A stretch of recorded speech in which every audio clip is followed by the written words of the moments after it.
প্রশাসনে আসলে যা চলছে তা খুবই দুর্ভাগ্যজনক। প্রশাসন বলে আসলে কিছু আছে বলে এখন মনে হয় না। ডিসি নিয়োগে ঘুষ লেনদেন হয়েছে। দৈনিক কালবেলা বেশ ধারাবাহিকভাবে স্ক্রিনশট সহ তথ্য প্রমাণ দিয়ে রিপোর্ট করছে এবং এটি নিয়ে বেশ বিতর্ক হচ্ছে।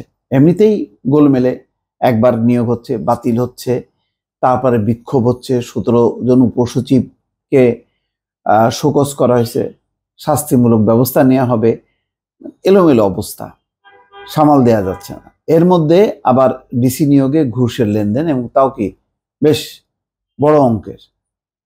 একজন বলছেন যে মানে মোখলেসুর রহমান, তার যে ভাষ্যটা আসছে খবরে, যে বলছেন যে আমার 5 কোটি টাকা হলেই চলবে, অন্য বলছে স্যার 10 কোটি টাকা। বলছে ঠিক আছে, অর্ধেক ডলারে আর অর্ধেক হচ্ছে টাকায় দিও।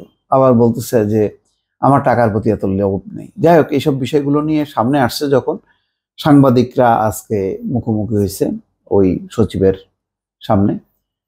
সেখানে সচিব বলছেন ইটস এ ফেক নিউজ, এবং তিনি প্রেস কাউন্সিল সহ সংশ্লিষ্ট জায়গায় যাবেন, অভিযোগ দেবেন।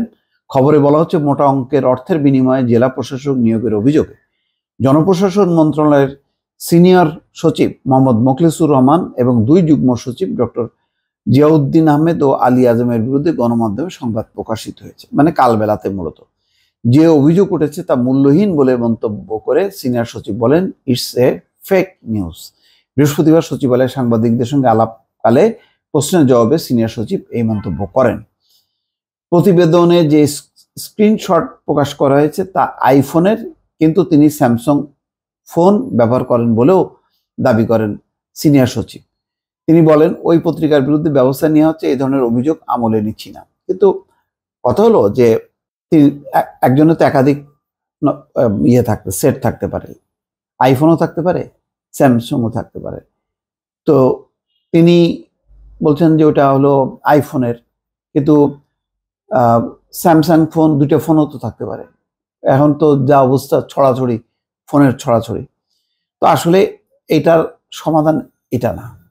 এটার সমাধান হলো একটা নিরপেক্ষ তদন্ত কমিটি করা এবং পুরো বিষয়টা খতিয়ে দেখা যে আসলে কি ডিসি নিয়োগে, যেহেতু ডিসি নিয়োগটা খুব গুরুত্বপূর্ণ জেলা প্রশাসনে, এই মুহূর্তে ডিসিরা খুবই গুরুত্বপূর্ণ, কেননা তারা সামাল দেবে প্রশাসন অন্তর্বর্তী সরকারের পক্ষে। এবং এই প্রশাসন যদি সৎ না হয় তাহলে এবং নিরপেক্ষভাবে, তাহলে তারা কাজ করতে পারবে না।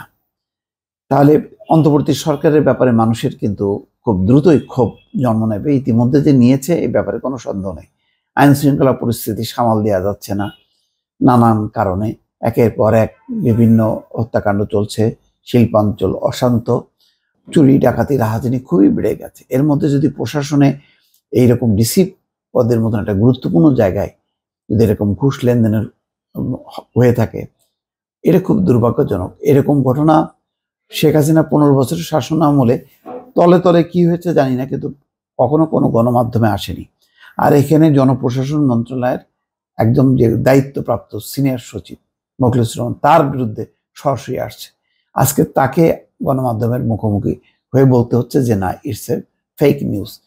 তাহলে এটার তো একটা সুরা হওয়া উচিত, তদন্ত হওয়া উচিত। মানে অভিযোগ পাল্টা অভিযোগ করলে তো হবে না। এটা আর একটা ইন্ডিপেন্ডেন্ট বডি দিয়ে একটা তদন্ত খুবই জরুরি বলে মনে করছি। দর্শক ভালো থাকবেন, আল্লাহ হাফেজ।